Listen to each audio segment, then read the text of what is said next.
اے اللہ تیرے سوا کوئی عبادت کے لائق نہیں ہے، سبحانکا تو ہر عیب سے پاک ہے، تو نے جو مجھے مچھلی کے پیٹ میں ڈال دیا تو یہ تیری غلطی نہیں ہے، تو ہر عیب سے پاک ہے، انی کنت من الظالمین، میں ہوں ظلم کرنے والا اپنی جان پہ، مجھ سے غلطی ہوئی ہے۔ اللہ تعالیٰ کو آپ کا یہ مانگنا اتنا پسند آیا کہ مچھلی کو حکم دیا کہ ان کو ساحل پر اگل دو، اور نہ صرف یہ کہ مچھلی نے آپ کو ساحل پہ ڈالا، وہ امبتنا علی شجرۃ من یقطین، یقطین کوئی درخت تھا وہ بھی اللہ نے اگا دیا دھوپ سے بچانے کے لیے۔ لیکن جب مصیبتوں میں ہم یہ کلمہ پڑھتے ہیں لا الہ الا انت سبحانک انی کنت من الظالمین، تو ہم یوسف علیہ السلام والے جذبے سے یہ کلمے میں جو الفاظ ہیں وہ مانگتے نہیں ہیں، بلکہ ہم یہ کلمہ پڑھتے ہیں۔ سمجھ رہے؟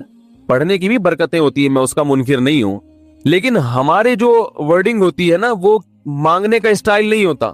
ہم چھوٹے بچے تھے تو مسجد میں آیت کریمہ کا ورد ہوا کرتا تھا کہ بھائی حالات خراب ہیں آج کل، امام صاحب اسپیکر پہ اعلان کر کے بلاتے تھے آ جاؤ بھائی آیت کریمہ کا ورد ہوگا، لا الہ الا انت سبحانک انی کنت من الظالمین، 5 لاکھ دفعہ پڑھا جائے گا۔ تو ہم مسجد میں آتے، وہ مسجد میں دانے ہم تو آتے تھے، اس کے بعد جلیبیاں بھی ملتی تھیں، بڑی گرم گرم ٹائٹ جلیبیاں ہوتی تھی، اب تک وہ مزہ نہیں آیا جلیبی میں۔ تو وہ جلیبیاں بھی ہوتی تھی، اوپر دانے رکھے ہوئے ہوتے تھے، وہ 5 لاکھ دانے ہوتے تھے، ختم کرنے ہوتے تھے۔ تو پھر ہم کیا کرتے، لا الہ الا انت سبحانک انی کنت من الظالمین، لا الہ الا انت سبحانک، اس میں فراڈ نہیں کرتے تھے، پڑھتے پورا تھا الحمدللہ۔ بعض لوگ تو کیا کرتے تھے، ایک مٹھی لی لا الہ الا انت سبحانک انی کنت من الظالمین، پھونک مارا اور سائڈ پہ رکھ دیا۔ وہ یہ ڈرامے بھی ہوتے تھے، لیکن ہم پورا ہی پڑھتے تھے ہم، لیکن اس میں مانگنے کا انداز تو نہیں ہوتا تھا لا الہ الا انت سبحانک انی۔ پھر اس میں بچے تھے، شرارت بھی شروع ہو جاتی تھی، پھر دیکھ رہے ہیں کوئی ادھر دیکھ رہا ہے تو ایک دانہ اٹھایا لا الہ الا انت سبحانک انی کنت من الظالمین، یوں کر کے اس کی ناک پہ مارا ہے، کوئی ادھر دیکھ رہا ہے تو اس کی جیب میں ڈال دیا۔ تو یہ دعا مانگی جا رہی ہے، یہ تو پڑھی جا رہی ہے، ایک فارمیلٹی ہے کہ 5 لاکھ پورے کرنے ہیں، اس کے بعد جلیبی کھانا ہے اور نکلنا ہے۔ تو آج بھی ایسا ہی ہو رہا ہے، امام صاحب دعا مانگتے ہیں، لوگ کہتے ہیں یار چلو جب نماز پڑھ لی، 4 رکعتیں پڑھ لی، سلام بھی پھیر لیا، تو اس میں کیا جا رہا ہے، یہ بھی پورا ہی کر لو۔ ایسا ہی ہوتا ہے نا، یہ بھی پورا ہی کر لو، آمین آمین کہہ لیں گے۔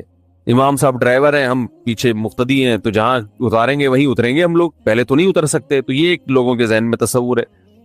نبی صلی اللہ علیہ وسلم نے فرمایا اللہ ظاہر قلب کے ساتھ دعا کی طرف توجہ نہیں دیتے۔ ظاہر قلب کا مطلب آپ کا دل حاضر نہیں ہو، کچھ اور سوچ رہے ہو، اور ادھر سے آپ نے ویسے ہی ایک فارمیلٹی پوری کرنے کے لیے۔ اللہ کہتے ہیں کہ جب تو مانگنے میں مخلص نہیں ہے تو میں تجھے کیوں دوں؟ تو مانگنے میں ہی مخلص نہیں ہے تو بعض دفعہ بلکہ اکثر ایسا ہوتا ہے کہ ہماری دعا میں جان ہی نہیں ہوتی۔ آدم علیہ السلام کو جب جنت سے نکالا گیا تو پریشان تھے، بے چین تھے، مضطرب سے، میں کیا کروں کہ اللہ مجھ سے خوش ہو جائے۔ اس بے چینی میں الفاظ نہیں آ رہے سمجھ میں، فَتَلَقَّى آدَمُ مِن رَبِّهِ كَلِمَاتٍ، اللہ فرماتے ہیں اللہ نے آدم کے دل میں کلمات ڈال دی ہے ان کی بے چینی کو دیکھ کر کے اس طرح سے مجھے مانگو۔ جب انسان اخلاص کے ساتھ دعا مانگتا ہے تو الفاظ کا القاء کہاں سے ہوتا ہے؟ اللہ کی طرف سے وہ القاء ہونا شروع ہوتا ہے۔ اللہ کہتے ہیں اس طرح سے مانگ۔ حضرت حکیم اختر صاحب رحمہ اللہ تعالیٰ نے ایک واقعہ بیان کیا، فرمایا کہ ایک شخص نے حرم میں، انہوں نے دیکھا یا کسی اور بزرگ نے دیکھا کہ حرم میں ایک شخص اللہ سے دعا مانگ رہا ہے گناہوں کی معافی کے لیے، اور اللہ سے کہہ رہا ہے کہ اے اللہ اگر تو میرے گناہ معاف کر دے گا تو بھی خوش ہوگا، اور تیرے حبیب محمد صلی اللہ علیہ وسلم بھی خوش ہوں گے کہ ایک آدمی کی بخشش ہو رہی ہے، اور تیرا یہ بندہ بھی خوش ہو جائے گا، اور اگر معاف نہیں کرے گا تو بھی خوش نہیں ہوگا، کیونکہ اللہ کو جہنم میں ڈال کے خوشی تو ہوتی نہیں ہے بندوں کو، اور تیرے حبیب محمد صلی اللہ علیہ وسلم کو پتہ چلے گا وہ بھی خوش نہیں ہوں گے، اور میں بھی خوش نہیں ہوں گا، شیطان خوش ہوگا جو تیرا دشمن ہے۔ اب خود سوچ لے، تو اپنے دشمنوں کو خوش کرنا چاہتا ہے، یہ اتنے سارے ہیں وہی، اتنے سارے دوست ہیں تیرے، ان کو ناراض کر کے تو خوش کس کو کر رہا ہے؟ اپنے تو جو تیرا بھی دشمن ہے، میرا بھی دشمن، اور تیرے حبیب محمد صلی اللہ علیہ وسلم کا بھی دشمن ہے۔ تو دیکھو کیسے الفاظ ہیں اس کے، تو ایسا کہ بظاہر بخشش کے علاوہ کا آپشن چھوڑا ہی نہیں۔ کیا خیال ہے؟ حجاج ابن یوسف بڑا ظالم تھا، بڑا ظالم۔ موت کا جب وقت آیا، تھے یہ لوگ ایمان والے، چاہے ظالم تھے، بدعمل تھے، لیکن اللہ پر ایمان بہرحال رکھتے تھے، ان کو پتا تھا کہ میں غلط کر رہا ہوں۔ جب موت کا وقت آیا تو کہنے لگا کہ اے اللہ لوگ کہتے ہیں کہ تو مجھے نہیں بخشے گا، لوگ کہتے ہیں کہ میرے جیسے گناہگار کو تو نہیں بخش سکتا۔ بڑے عجیب الفاظ ہیں، اللہ کی رحمت کو جوش دلا رہا ہے کہ تو ایسا کر کے دکھا دے، یعنی کچھ ایسا کر کے دکھا دے کہ جو تیرے بارے میں لوگ گمان کر رہے ہیں وہ گمان کیا ہو جائے۔ یہ بالکل ایسے ہے جیسے کوئی بہت بڑا سیٹ ہو, آپ اس سے بہت زیادہ بڑا قرضہ مانگنے کے لیے جائیں جو کہ عام طور پر نہیں ملتا, لیکن آپ اس کو جوش دلا رہے ہو کہ لوگ کہتے ہیں کہ تو اتنا بڑا قرضہ نہیں دے سکتا, تو آج تو اپنی سخاوت دکھا دے کہ میں اتنا بڑا قرضہ بھی دے سکتا ہوں. تو مرتے ہوئے کیا کہنے لگا کہ اللہ یہ پبلک کہہ رہی ہے کہ تو مجھے نہیں بخش سکتا, یعنی یہ تیری رحمت کو چیلنج کر رہی ہے کہ اتنے بڑے گناہگار کو نہیں بخشے گا اللہ, تو آج کیا کر لے تو یہ دکھا دے اپنی رحمت سے کہ میں اتنے بڑے گناہگار کو بھی معاف کر سکتا ہوں. اب پتہ نہیں اللہ نے معاف کیا نہیں کیا, وہ تو اللہ کا معاملہ اور حجاج بن یوسف کا معاملہ, لیکن علماء کہتے ہیں یہ اس نے الفاظ بڑے ڈینجرس کہے ہیں مرتے وقت. ڈینجرس کا مطلب یعنی دوسرے معنی میں ایسے ہے کہ اس نے اللہ کی عرش کو ہلا دیا ہوگا. اللہ کو مانگنا اتنا پسند ہے. پہلی بات تو یہ ذہن میں رکھیں کہ اس سے بڑی کوئی عبادت نہیں ہے دعا سے, اور دعا سے مشکل کوئی عبادت نہیں ہے. نماز پڑھنا آسان ہے, زکوٰۃ دینا آسان ہے, روزہ رکھنا بھی آسان. سب سے مشکل کام کیا ہے؟ دعا مانگنا. اسی وجہ سے ہم نے جن لوگوں کو دیکھا کہ وہ واقعی دیندار ہیں, اللہ والے ہیں, ہم نے صرف انہی کو دعائیں مانگتے ہوئے دیکھا ہے. عام لوگوں کو ہم نے دعاؤں کو اتنا فوکس کرتے ہوئے نہیں دیکھا. وہ دوسری چیزوں کو زیادہ فوکس کرتے ہیں, دعاؤں پہ زیادہ زور نہیں ہوتا ان کا. وظیفوں پہ تو ہوگا صبح شام, یہ والا اتنی دفعہ, وہ والا اتنی دفعہ, وہ بھاگ گئی واپس آ جائے اس کے لیے اتنی دفعہ, وہ جا نہیں رہی اس کے لیے اتنی دفعہ. یہ وظیفوں پہ تو ہوگا زور. ایسے ہوتا ہے نا ہاتھ اٹھا کے اللہ سے گڑگڑا کے مانگا جائے, یہ چیزیں کم. میں جب حج پہ گیا تو اپنے شیخ مرشد کے ساتھ تھا. پہلے ہی ہم نے ان کو دیکھا تھا بہت زیادہ دعائیں مانگتے ہیں, وہ بہت زیادہ ان کو دعاؤں میں دل لگتا ہے, بہت دعائیں مانگتے ہیں. تو مجھے کسی نے بتایا کہ یہ جب بیت اللہ کو دیکھتے ہیں تو اتنی لمبی دعا مانگتے ہیں کھڑے کھڑے کہ تم ان کے ساتھ ٹھہر نہیں سکتے. میں نے کہا کیوں نہیں ٹھہر سکتے, ہم جوان ہیں, ان کی عمر زیادہ ہو گئی اور ان کو کچھ بیماریاں بھی ہیں. تو میں نے کہا ہو جائے مقابلہ پھر, ٹھیک ہے نا, دیکھتے ہیں کون زیادہ لمبا ٹھہر لیتا ہے. تو جب بیت اللہ پہنچے, ان کی نظر بیت اللہ پہ پڑی, ذرا قریب گئے. یہ جو کہتے ہیں نا بیت اللہ پہ نظر پڑتے ہی وہیں ٹھہر جاؤ شروع ہو جاؤ, ایسا نہیں ہے. بیت اللہ پہ اگر نظر پڑی ہے آپ کی تو کوئی بات نہیں, اور قریب چلے جائیں. کوئی دوسرا عمل کرنے سے پہلے دعا مانگیں. پہلی نظر کا مطلب یہ ہوتا ہے کہ جب نظر پڑی ہے تو اب طواف شروع کرنے سے پہلے یا کوئی دوسرا عمل کرنے سے پہلے آپ جا کے دعا مانگیں. تو وہ دور سے نہیں بلکہ جتنا قریب جا کے مانگیں اتنا زیادہ اچھا. لوگ کیا کرتے ہیں, یوں منہ نیچے کر کے جا رہے ہوتے ہیں کہ پہلی نظر پڑ گئی تو پھر دعا کا موقع نکل جائے گا, تو یوں تو ٹکرا بھی جاتے ہیں. کچھ نہیں ہوتا, نظر پڑ جائے تو اور تھوڑا قریب جائے, قریب جا کے دعا مانگو. اللہ تعالیٰ نے انسان کو ایک خاص مقصد کے لیے بنایا, مگر انسان اس مقصد کو بھول کر دوسرے دھندوں میں, دوسرے کاموں میں لگ گیا. اس کا عذاب یہ آیا کہ اللہ تعالیٰ نے انسانوں سے سکون اور اطمینان کی زندگی کو چھین لیا.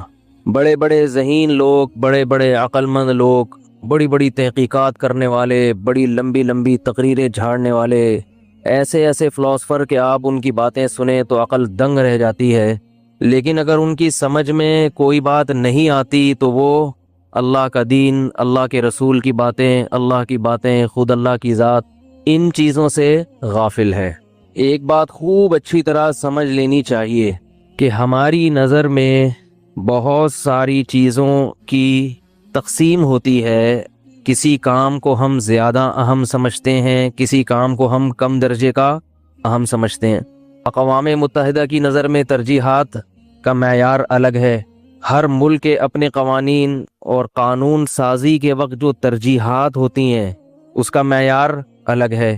آپ کے اپنے گھر میں جو قانون نافذ ہے, اللہ کرے کوئی قانون گھر میں بھی نافذ ہو. آج کل تو گھروں کا کوئی قانون, کوئی کسی کا ماتحت ہے ہی نہیں گھروں میں. اور گھر بھی آج کل نام ہے دیوار, اینٹیں, صوفے, فانوس, گدوں کا. اس کو لوگ کیا کہتے ہیں, یعنی گزوں کے حساب سے ہوتا ہے, 200 گز, 400 گز, چھوٹے گھر 60 گز. جبکہ میری نظر میں جو گھر کی ڈیفینیشن ہے وہ کچھ اور ہے.